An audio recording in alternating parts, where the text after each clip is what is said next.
ഇറാനിലെ തെരുവുകളിൽ അടുത്തിടെ ആഞ്ഞടിച്ച പ്രതിഷേധങ്ങളുടെയും അതിനെ തുടർന്നുണ്ടായ രക്തരൂക്ഷിതമായ അടിച്ചമർത്തലുകളുടെയും ഞെട്ടിക്കുന്ന വിവരങ്ങൾ ഔദ്യോഗികമായി പുറത്തു വരുമ്പോൾ ലോകം ഭീതിയോടെയാണ് ആ കണക്കുകളെ നോക്കിക്കാണുന്നത്. പതിറ്റാണ്ടുകൾക്കിടയിൽ രാജ്യം കണ്ട ഏറ്റവും വലിയ ആഭ്യന്തര കലാപമായി മാറിയ ഈ പ്രക്ഷോഭത്തിൽ കൊല്ലപ്പെട്ടവരുടെ എണ്ണത്തെക്കുറിച്ച് ടെഹ്റാൻ ഭരണകൂടം തന്നെ ചില ഔദ്യോഗിക കണക്കുകൾ ഇപ്പോൾ പുറത്തുവിട്ടിരിക്കുന്നു.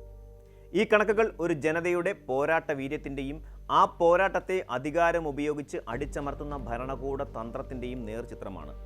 ഇറാന്റെ ചരിത്രത്തിൽ തന്നെ ഏറ്റവും മാരകമായ അശാന്തിയുടെ ഈ കാലയളവിനെക്കുറിച്ചുള്ള ചർച്ചകൾ അന്താരാഷ്ട്ര തലത്തിൽ പുതിയ മാനങ്ങൾ കൈവരിക്കുകയാണ്. പ്രതിഷേധങ്ങൾ പൊട്ടിപ്പുറപ്പെട്ടത് സാമ്പത്തിക പരാധീനതകളിൽ നിന്നാണെങ്കിലും അത് വളരെ വേഗത്തിൽ രാഷ്ട്രീയ മാറ്റത്തിനും ഭരണകൂട വിരുദ്ധ വിപ്ലവത്തിനുമുള്ള മുറവിളിയായി പരിണമിക്കുകയായിരുന്നു. ഇറാന്റെ ഔദ്യോഗിക സ്റ്റേറ്റ് ടെലിവിഷൻ ബുധനാഴ്ച പുറത്തുവിട്ട കണക്കുകൾ പ്രകാരം 3117 പേരാണ് രാജ്യവ്യാപകമായി നടന്ന പ്രക്ഷോഭങ്ങളിൽ കൊല്ലപ്പെട്ടത്. ഈ വിവരങ്ങൾ അന്താരാഷ്ട്ര വാർത്താ ഏജൻസികളായ AFPയും റോയിട്ടേഴ്സും സ്ഥിരീകരിച്ചിട്ടുണ്ട്. ഈ കണക്കുകളിൽ ഏറ്റവും ശ്രദ്ധേയമായ വശം ഭരണകൂടം ഈ മരണങ്ങളെ തരംതിരിച്ചിരിക്കുന്ന രീതിയാണ്. കൊല്ലപ്പെട്ടവരിൽ 2427 പേരെ രക്തസാക്ഷികൾ അഥവാ നിരപരാധികളായ ഇരകൾ എന്ന വിഭാഗത്തിലാണ് ഉൾപ്പെടുത്തിയിരിക്കുന്നത്. ഭരണകൂടത്തിൻ്റെ ഈ തരംതിരിക്കൽ ശ്രദ്ധേയമാകുന്നത് അത് പ്രതിഷേധക്കാരെ രണ്ട് തട്ടുകളിലാക്കുന്നു എന്നതിനാലാണ്. ഒരു വിഭാഗം ഭരണകൂടത്തിൻ്റെ ദൃഷ്ടിയിൽ നിരപരാധികളായി കൊല്ലപ്പെട്ടവരാകുമ്പോൾ ബാക്കിയുള്ളവർ രാജ്യവിരുദ്ധരായി മുദ്രകുത്തപ്പെടുന്നു. എന്നാൽ ഈ ഔദ്യോഗിക കണക്കുകളെ സ്വതന്ത്ര മനുഷ്യാവകാശ സംഘടനകൾ ശക്തമായി എതിർക്കുന്നുണ്ട്. നോർവേ കേന്ദ്രീകരിച്ച് പ്രവർത്തിക്കുന്ന ഇറാൻ ഹ്യൂമൻ റൈറ്റ്സ് എന്ന NGO നൽകുന്ന കണക്കുകൾ പ്രകാരം കുറഞ്ഞത് 3428 പ്രതിഷേധക്കാരെങ്കിലും കൊല്ലപ്പെട്ടിട്ടുണ്ട്. റിപ്പോർട്ടിങ്ങിലുള്ള നിയന്ത്രണങ്ങളും സുതാര്യതയുടെ അഭാവവും കണക്കിലെടുത്താൽ യഥാർത്ഥ മരണസംഖ്യ 20,000 കടക്കാൻ സാധ്യതയുണ്ടെന്ന് ഇവർ മുന്നറിയിപ്പ് നൽകുന്നു. കൊല്ലപ്പെട്ടവരുടെ കൃത്യമായ വിവരം മറച്ചുവെക്കാനും അടിച്ചമർത്തലിന്റെ തീവ്രത കുറച്ചു കാണിക്കാനും ഭരണകൂടം ബോധപൂർവം ശ്രമിക്കുന്നുവെന്നാണ് മനുഷ്യാവകാശ പ്രവർത്തകരുടെ ആരോപണം. ഇറാനിലെ ആഭ്യന്തര സാഹചര്യങ്ങൾ കണക്കിലെടുക്കുമ്പോൾ വിവരങ്ങൾ പുറം ലോകത്തെത്തുന്നത് പലപ്പോഴും വൈകിയാണ്. ഇന്റർനെറ്റ് വിച്ഛേദിക്കപ്പെട്ടതും മാധ്യമ പ്രവർത്തകർക്ക് ഏർപ്പെടുത്തിയ വിലക്കുകളും യഥാർത്ഥ ചിത്രം മറച്ചുവെക്കാൻ ഭരണകൂടത്തെ സഹായിക്കുന്നു. ഭരണകൂടം പുറത്തുവിട്ട കണക്കുകൾക്ക് വിരുദ്ധമായി ചില ഉന്നത ഉദ്യോഗസ്ഥർ തന്നെ നേരത്തെ നടത്തിയ പ്രസ്താവനകൾ ആശയക്കുഴപ്പം വർദ്ധിപ്പിക്കുന്നുണ്ട്.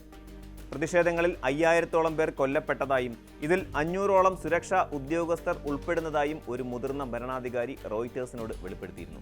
ഈ മരണങ്ങൾക്ക് ഉത്തരവാദികൾ ഭീകരവാദികളും ആയുധധാരികളായ കലാപകാരികളുമാണെന്നാണ് അദ്ദേഹം ആരോപിച്ചത്. ഈ വൈരുദ്ധ്യം തന്നെ ഇറാന്റെ ആഭ്യന്തര ഭരണ വ്യവസ്ഥയ്ക്കുള്ളിലെ അസ്ഥിരതയെയും കൃത്യമായ വിവരങ്ങളുടെ അഭാവത്തെയുമാണ് സൂചിപ്പിക്കുന്നത്. സുരക്ഷാ സേനയെ ആക്രമിക്കാൻ എത്തിയവരെന്നും നിരപരാധികളെ വധിച്ചവരെന്നും മുദ്രകുത്തിയാണ് പ്രതിഷേധക്കാരെ ഭരണകൂടം നേരിടുന്നത്. ഇതിനു പുറമെ നിയമപരമായ കടുത്ത നടപടികളും പ്രതിഷേധക്കാർക്ക് നേരെ പ്രയോഗിക്കപ്പെടുന്നുണ്ട്. ഇറാനിലെ നിയമവ്യവസ്ഥയിൽ ഏറ്റവും മാരകമായ കുറ്റമായി കണക്കാക്കപ്പെടുന്ന മൊഹാരേബ് എന്ന പദം ഇപ്പോൾ വ്യാപകമായി ഉപയോഗിക്കപ്പെടുന്നുണ്ട്. ദൈവത്തിനെതിരെ യുദ്ധം ചെയ്യുക എന്നാണ് ഈ പദത്തിൻ്റെ അർത്ഥം. രാജ്യത്തെ നീതിന്യായ വ്യവസ്ഥയുടെ വക്താവായ അസ്ഗർ ജഹാംഗീർ പത്രസമ്മേളനത്തിൽ വ്യക്തമാക്കിയത് പ്രകാരം പല പ്രതിഷേധക്കാരുടെയും പ്രവർത്തനങ്ങൾ ഈ ഗണത്തിലാണ് പെടുത്തിയിരിക്കുന്നത്. ഇറാനിലെ നിയമപ്രകാരം മരണശിക്ഷ വരെ ലഭിക്കാവുന്ന കുറ്റമാണിത്. നീതിയുക്തമായ വിചാരണ പോലുമില്ലാതെ ഇത്തരം കടുത്ത കുറ്റങ്ങൾ ചുമത്തുന്നത് പ്രതിഷേധങ്ങളെ ഭയപ്പെടുത്തി നിശബ്ദമാക്കാനുള്ള തന്ത്രമാണെന്ന് അന്താരാഷ്ട്ര നിരീക്ഷകർ വിലയിരുത്തുന്നു. ഭരണകൂടത്തിന് നേരെയുള്ള ഏത് വെല്ലുവിളിയും ദൈവീക നിയമത്തിന് എതിരെയുള്ള ലംഘനമായി ചിത്രീകരിക്കുന്ന രീതിയാണിത്. സാമ്പത്തിക പ്രതിസന്ധികളിൽ തുടങ്ങി ഇറാനിലെ മതഭരണകൂടത്തിൻ്റെ അന്ത്യം കുറിക്കണമെന്ന ആവശ്യം വരെ എത്തിയ ഈ പ്രക്ഷോഭങ്ങൾ 1979-ലെ ഇസ്ലാമിക് വിപ്ലവത്തിന് ശേഷമുള്ള ഏറ്റവും രക്തരൂക്ഷിതമായ അധ്യായമാണ് തുറന്നിരിക്കുന്നത്. ഇറാൻ നേരിടുന്ന അന്താരാഷ്ട്ര സമ്മർദ്ദങ്ങളും അമേരിക്ക പോലെയുള്ള രാജ്യങ്ങളുടെ ഇടപെടലുകളും ഈ സാഹചര്യത്തിൽ നിർണായകമാണ്. പ്രതിഷേധക്കാരെ വധിക്കുകയോ വധശിക്ഷയ്ക്ക് വിധിക്കുകയോ ചെയ്താൽ ഇടപെടുമെന്ന് അമേരിക്കൻ പ്രസിഡന്റ് ഡൊണാൾഡ് ട്രംപ് ആവർത്തിച്ച് മുന്നറിയിപ്പ് നൽകിയിരുന്നു.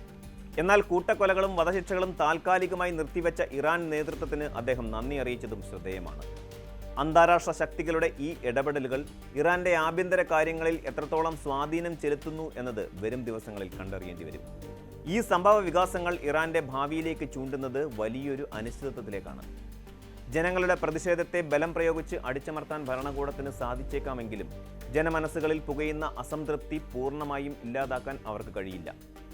ഔദ്യോഗിക കണക്കുകളും സ്വതന്ത്ര റിപ്പോർട്ടുകളും തമ്മിലുള്ള ഈ വലിയ അന്തരം വിരൽ ചൂണ്ടുന്നത് വിശ്വാസ്യതയുടെ തകർച്ചയിലേക്കാണ്. ഒരു ഭരണകൂടം സ്വന്തം ജനതയുടെ ജീവൻ സംരക്ഷിക്കാൻ ബാധ്യസ്ഥരാണെന്നിരിക്കെ ആ ജീവനുകൾ വെറും അക്കങ്ങളായി ചുരുക്കപ്പെടുന്നത് ജനാധിപത്യത്തിനും മാനവികതയ്ക്കും നേരെയുള്ള വെല്ലുവിളിയാണ്. ഇറാനിലെ ഈ സാഹചര്യം കേവലം ഒരു പ്രാദേശിക പ്രശ്നമല്ല, മറിച്ച് ലോകമെമ്പാടുമുള്ള മനുഷ്യാവകാശ പോരാട്ടങ്ങൾക്ക് നൽകുന്ന വലിയൊരു പാഠമാണ്. കൂടുതൽ വാർത്തകൾക്ക് news 18 Keralam YouTube channel subscribe ചെയ്യുക.